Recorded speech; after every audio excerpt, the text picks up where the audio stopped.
آپ بے روزگار ہیں، اللہ پاک آپ کو عزت والا برکت والا روزگار عطا فرمائے گا۔ میں دعوے کے ساتھ کہتا ہوں اس عمل کو اگر آپ کر لیتے ہیں، آپ مٹی میں ہاتھ ڈالو گے تو وہ سونا بن جائے گی۔ 7 دن تک صبح اٹھتے ہی نہار منہ یہ ایک لفظ پڑھ لیا کرو۔ ان 7 دنوں میں ہی رزق کا دولت کا سیلاب آ جائے گا، دل کی ہر جائز خواہش پوری ہو جائے گی۔ اعوذ باللہ من الشیطان الرجیم، بسم اللہ الرحمن الرحیم۔ السلام علیکم ورحمۃ اللہ وبرکاتہ۔ محترم ناظرین، صرف 7 دن صبح نہار منہ اللہ تعالیٰ کا یہ مبارک نام چلتے پھرتے اور اٹھتے بیٹھتے پڑھ لو، پھر 8ویں دن انشاءاللہ غیب سے اتنا رزق اور مال و دولت آئے گا کہ آپ حیران رہ جاؤ گے۔ آپ سب یہ ایک جادوئی وظیفہ کر لو، پھر انشاءاللہ دولت آپ کے گھر آنے کے لیے ترسے گی اور اتنی دولت اور رزق آ جائے گی کہ آپ گنتے گنتے ہی تھک جاؤ گے، لیکن دولت شمار نہیں کر پاؤ گے۔ آپ نے صرف صبح نہار منہ چلتے پھرتے اٹھتے بیٹھتے اس اسم مبارک کو پڑھتے رہنا ہے، انشاءاللہ 7 دن میں ہی کروڑ پتی بن جائیں گے۔ محترم ناظرین، آج آپ سب کی خدمت میں ایک بہت ہی خاص اور مجرب وظیفہ لے کر حاضر ہوا ہوں۔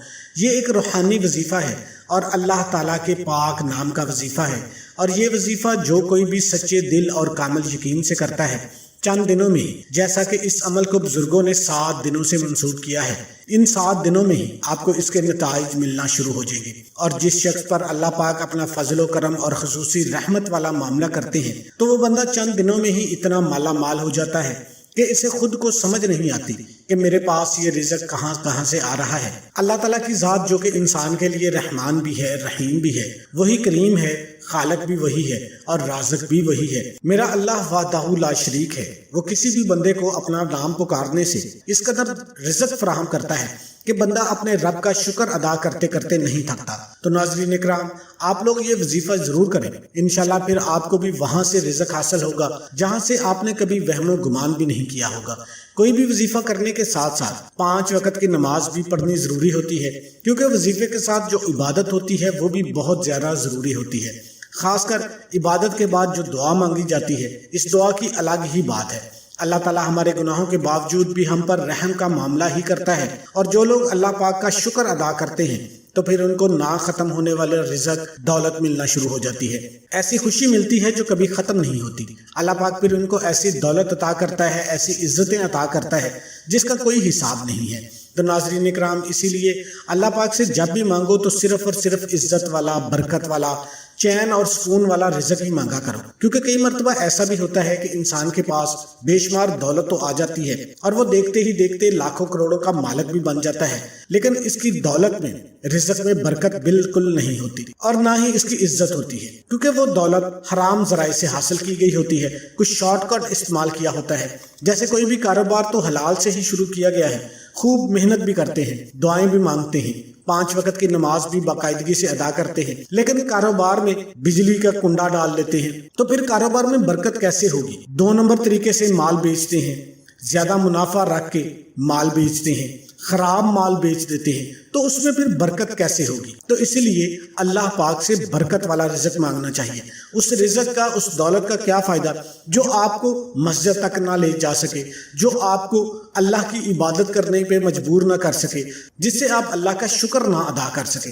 حضرت عبداللہ بن عمر رضی اللہ تعالیٰ عنہ فرماتے ہیں کہ نبی کریم صلی اللہ علیہ وآلہ وسلم کے ارشاد کا مفہوم ہے کہ جس شخص کے لیے دعا کا دروازہ کھول دیا گیا تو سمجھو اس کے لیے رحمت کا دروازہ بھی کھول دیا گیا۔ اللہ پاک سے کیے جانے والے سوالوں میں سے پسندیدہ سوال عافیت کا ہے۔ جو مصیبتیں نازل ہو چکی ہیں اور جو نازل نہیں ہوئی، ان سب میں دعا سے بہت نفع ہوتا ہے۔ تو اللہ پاک کے بندو، دعائیں مانگنے کو اپنے اوپر لازم کر لو۔ اسلام میں دعا کی بہت زیادہ اہمیت ہے۔ تو اکثر لوگ کیا کرتے ہیں کہ ویڈیو کو جو آخر کا حصہ ہے جس میں دعا مانگنے کا طریقہ بتایا گیا ہوتا ہے وہ چھوڑ دیتے ہیں۔ نبی پاک صلی اللہ علیہ وآلہ وسلم نے فرمایا کہ دعا عبادت کا مغز ہے۔ حضرت نعمان بن بشیر سے روایت ہے کا مفہوم ہے کہ نبی پاک صلی اللہ علیہ وآلہ وسلم نے فرمایا کہ دعا ہی اصل عبادت ہے۔ ایک اور حدیث کا مفہوم ہے کہ بہترین عبادت کشادگی کا انتظار کرنا ہے۔ مطلب یہ کہ جس آدمی کو جب کوئی مشکل پیش آئے اور وہ جانتا ہے کہ اس کی مشکل اللہ کے سوا کوئی حل نہیں کر سکتا، تو اسے چاہیے کہ اللہ کے فضل پر کامل یقین اور بھروسہ کر کے انتہائی عاجزی اور انکساری کے ساتھ اس کے فضل کے ذریعے دعا مانگتا رہے، تو خدا نے چاہا تو وہ اس کی مشکل کو ضرور دور کر دے گا۔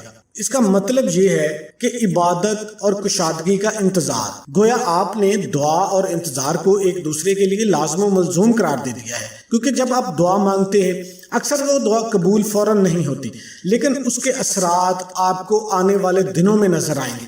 تو اس لیے آپ نے جلد بازی نہیں کرنی۔ اللہ پاک کو بہتر پتہ ہے، اللہ پاک بہتر فیصلے کرنے والا ہے، تو اس لیے دعا لازمی کیا کریں۔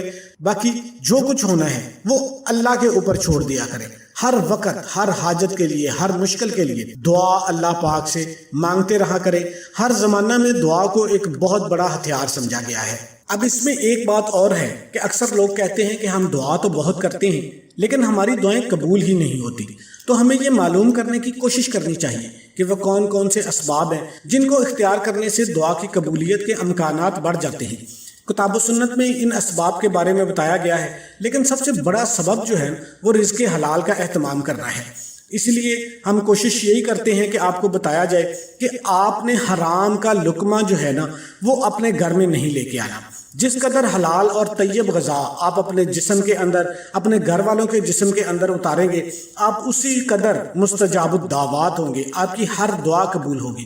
کوئی بھی حرام خور شخص ہے، طویل سفر کر لے، صعوبتیں برداشت کرنے کے بعد بیت اللہ شریف پہنچ کر حج اور عمرہ کرنے کے بعد دونوں ہاتھ بلند کر کے بلند آواز سے رب تعالیٰ کو پکارے گا، لیکن اس کی جو غذا ہے، اس کا جو لباس ہے وہ حرام ذرائع سے ہونے کے باعث اس کی دعا قبول نہیں ہوگی۔ تو آپ نے سب سے پہلے کوشش یہی کرنی ہے کہ اگر آپ مستجاب الدعوات بننا چاہتے ہیں، کوشش کریں کہ حلال رزق کمانے کا۔ تو یہ عمل آپ نے کیسے کرنا ہے؟ آپ نے صبح فجر کی نماز کے بعد اس عمل کو کرنا ہے۔ کوشش کریں کہ اچھے طریقے سے وضو کریں اور اس کے بعد نماز فجر ادا کریں۔ جب آپ نماز فجر ادا کر لیں تو نماز ادا کرنے کے بعد جب آپ جائے نماز سے کھڑے ہونا ہے تو آپ نے صرف 3 مرتبہ درود شریف پڑھ لینا ہے۔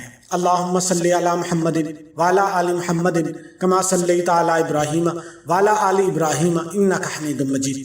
اللہم بارک علی محمد وعلی آل محمد کما بارکت علی ابراہیم وعلی آل ابراہیم انک حمید مجید۔ آپ درود ابراہیمی پڑھ لیں گے، چھوٹے سے چھوٹا درود صلی اللہ علیہ وآلہ وسلم پڑھ لیں۔ درود شریف پڑھنے کے بعد آپ چلتے پھرتے، اٹھتے بیٹھتے ہر وقت اللہ پاک کا یہ مبارک نام ہے یا وہاب، صرف ایک نام یا وہاب، یہ رزق کے لیے، برکت کے لیے، دولت کے ڈھیر نگانے کے لیے ایسا بابرکت نام ہے۔ اس کی جو کم از کم تعداد ہے وہ 300 مرتبہ ہے۔ جو بندہ بلا ناغا صبح فجر کی نماز کے بعد صرف 300 مرتبہ یا وہابو کا ورد کر لیتا ہے نا تو اس کے جو معاشی پرابلم ہے نا وہ حل ہو جاتی ہے۔ یہ میں گارنٹی کے ساتھ، یہ میں دعوے کے ساتھ کہتا ہوں۔ اگر آپ کامل یقین کے ساتھ اس وظیفے کو صرف 7 دن تک لگاتار کر لیتے ہیں اور اس کے بعد بھی آپ کی مشکلات حل نہیں ہوتی تو آپ میرا گریبان آ کے پکڑ لیں۔ لیکن اس کا بہترین طریقہ یہ ہوتا ہے کہ آپ صبح سے لے کر شام تک یا وہابو کا ورد کرتے رہیں۔ کوئی کام کر رہے ہیں پھر بھی آپ کرتے رہیں، کھانا کھا رہے ہیں اس وقت تو آپ نہیں کر سکتے، اس وقت تھوڑا سا سکون کر لیں۔ کوئی ایسا آپ کام کرتے ہیں، آپ کسی کو پڑھاتے ہیں تو اس کے لیے بولنا ضروری ہوتا ہے، اس وقت بھی نہیں کر سکتے، لیکن جب بھی آپ کو موقع ملے، جب بھی آپ فری ہوں، آپ کی زبان پہ یا وہابو یا وہابو یا وہابو کا ذکر ہونا چاہیے۔ میں گارنٹی کے ساتھ کہتا ہوں صرف پہلے دن ہی آپ کو اس کا ایسا رزلٹ ملے گا، ایسے ایسے آپ کے بگڑے کام سنورنا شروع ہو جائیں گے کہ آپ نے کبھی سوچا بھی نہیں ہوگا۔ اگر آپ کاروبار کرتے ہیں، کاروبار میں عروج آنا شروع ہو جائے گا۔ آپ نوکری کرتے ہیں، آپ کو نوکری میں ترقی ملنا شروع ہو جائے گی۔ آپ بے روزگار ہیں، اللہ پاک آپ کو عزت والا، برکت والا روزگار عطا فرمائے گا۔ میں دعوے کے ساتھ کہتا ہوں اس عمل کو اگر آپ کر لیتے ہیں، آپ مٹی میں ہاتھ ڈالو گے تو وہ سونا بن جائے گی۔ اور کوئی بھی وظیفہ نماز کے بغیر مکمل نہیں ہوتا۔ آپ نے 5 وقت کی نماز بھی لازمی ادا کرنی ہے اور حسب توفیق صدقہ بھی دینا ہے۔ تمام دوستوں سے گزارش ہے کہ اللہ کے 99 ناموں میں سے ایک